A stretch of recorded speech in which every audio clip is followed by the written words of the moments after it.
I work at a middle school where I see teachers day in and day out praise the leftist way of thinking and bash the conservative way of thinking. And I just want to know what you suggest I would do to not necessarily promote conservatism, but to just kind of keep a objective viewpoint with teaching the kids. I mean, so I think that the question is sort of two-part, even though it really isn't. The first part is, how do you do this without getting fired?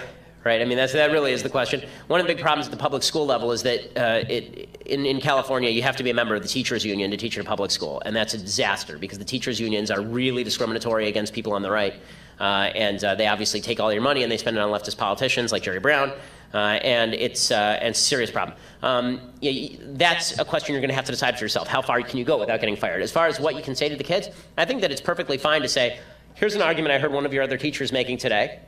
It's a valid argument. Let me explain where I think it's mistaken. And if the other teacher has a problem with that, then let them talk with you about it in front of the class. Like this idea that you get a free field to say whatever you want in a classroom without ever being contradicted, I think is incredibly stupid. And I think it's damaging to the kids because especially, honestly, I think that one of the reasons that the left is actually vulnerable on campus, even though they seem invulnerable on campus, I think this is true in high schools and junior highs as well, they never hear a good position on the right. So when they finally hear a good position on the right, a lot of them are convinced because they've never actually had to deal with those ideas before. If they had to deal with these ideas and actually debate for themselves whether they're true or not, they get a better perspective on where maybe they actually stand. So I would just suggest really going directly at it and saying, you may have heard from your teacher this. Here's the counter perspective. You can believe that other teacher, but here's the counter perspective and the data to back it up.